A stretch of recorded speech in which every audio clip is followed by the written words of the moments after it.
Bigong nadatnan ng mga pulis si Porac Mayor Jaime Capil sa kanyang tahanan sa Pampanga para sana silbihan ng arrest warrant kaugnay ng pagkakasangkot umano sa iligal na pogo. Pero ang giit niya, hindi siya nagtatago.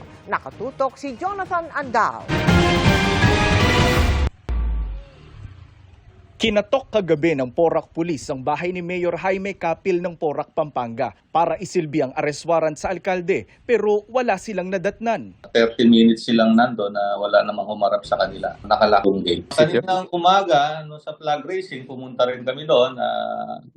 Hindi rin po natin inabutan sa munisipyo. Ongoing din yung pag-reach out namin sa kanya. Nasaan siya? Available naman yung kanyang kaso. Noong Biyernes, nag-issue ang Pasig RTC ng arrest warrant kay Mayor Capil para sa 7 count ng graft. Ayon sa pulisya, kaugnay ito ng umano'y koneksyon ng alkalde sa Lucky South 99, ang pinakamalaking pogo na ni-raid ng mga otoridad na nag-operate sa bayan ng Porac. Si Capil ang ikalawang mayor na ipinaaresto dahil sa pogo, kasunod ni Alice Go na dating mayor ng Bamban, Tarlac. Sabi ni DILG Secretary John Vic Remulla, nasa Pilipinas lang si Mayor Capil at nagparamdam na raw na susuko. He has sent surrender feelers to the PNP. We will know within this week kung mag-surrender siya. Kung hindi, umpisa na namin yung intensive manhunt para sa kanya. Sa isang pahayag, sinabi ni Mayor Capil na hindi siya nagtatago at hindi tumatakas sa proseso ng batas. Sinisimulan na raw nila ang proseso ng pagpiyansa. Kaninang umaga pa raw nila ito inaayos sa korte pero may proseso pa raw na kailangan gawin. Nitong Abril, sinibak ng ombudsman si Mayor Capil dahil sa gross neglect of duty. Nang payagan umano niya na mag-operate ang Lucky South 99 kahit pa may mga derogatory at nakakaalarma ng ulat ng illegal na aktibidad doon. At kahit pa may rekomendasyon na ritong non-renewal ng business permit mula sa joint inspection team na kanya mismong binuo.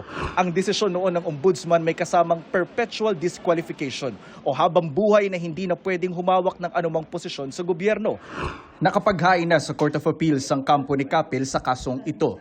Pero nitong 2025 elections, nanalo ulit si Capil bilang mayor ng Porac. Matapos ang eleksyon, May 29, COMELEC naman ang nag-disqualify kay Capil at nagdesisyong ituring na stray o hindi dapat bilangin ang mga nakuha nitong boto.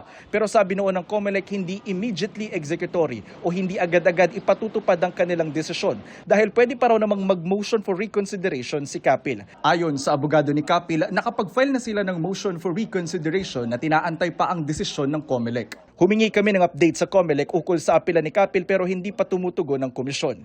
Para sa GMA Integrated News, Jonathan Andal, nakatutok, 24 oras.